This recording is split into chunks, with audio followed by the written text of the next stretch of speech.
Chapter 10. 2 weeks slipped by and Max still refused to train me.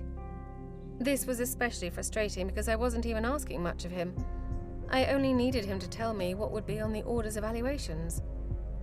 Those tests, I figured, were my best chance to prove to Nura and the rest of the Orders that I was capable of membership. And not only that, but to convince them of my cause. And to do that, I had to do more than pass. I had to be remarkable. Max's books, as he seemed to suspect they would be, were unhelpful. The language was too archaic for me to understand and more philosophical than instructional. So I did what I could.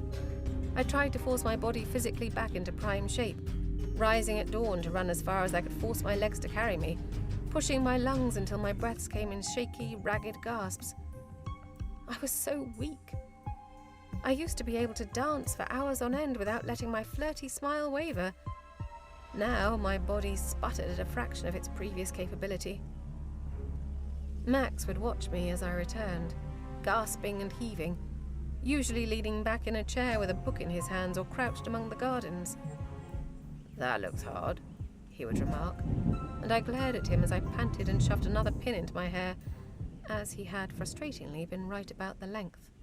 "Would be less harder if I knew what to study," I snapped between gasps. "Running around in circles is probably not on the Order's evaluation." I practiced every scrap of magic that I knew. Conjuring, bending the breeze around my hands, sucking droplets of water from the earth.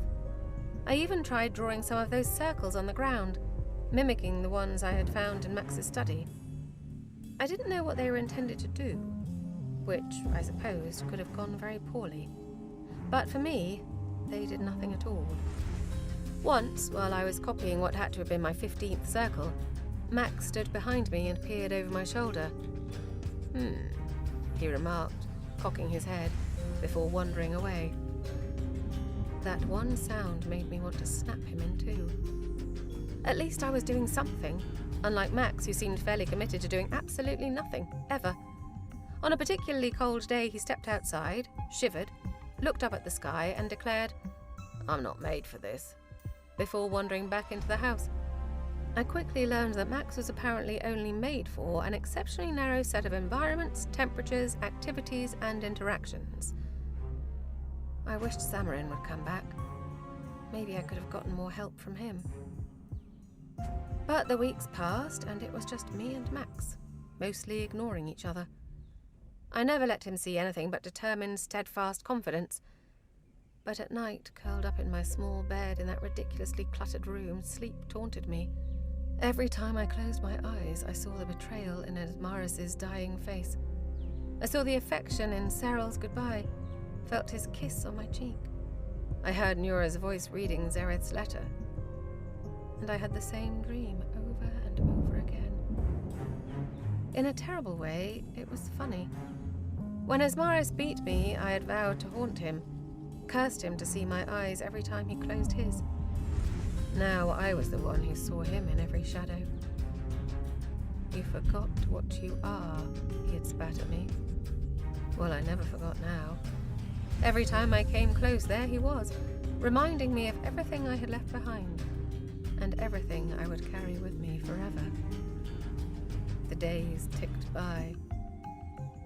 And then, one morning, Willa returned to look at my wounds. She was friendly and chipper as she informed me that everything was healing nicely. For a while, it was nice just to be around someone who was at least relatively pleasant. Then I asked her, "Do you have any new letters from Zareth? About Threll?" Willa's silence plunged my heart into ice water. "He says that things are a bit..." Her voice trailed off, the musicality flat. "Things are a bit complicated there." My fingers tightened around the bedsheets. "Complicated? I suppose with that lord dead, there's been some struggles." Willa coughed. I wanted to yank the words from her. "But it's just a period of change. Things will calm down." I did not trust myself to open my mouth. All I could think about were Cyril's sweet eyes, and the sound that his sword had made in Esmaris's chest. A crunch, a squelch, a reminder of how soft and breakable a human body really was. It didn't matter whether it belonged to the most powerful man in Threl or a slave boy with a kind, gentle smile.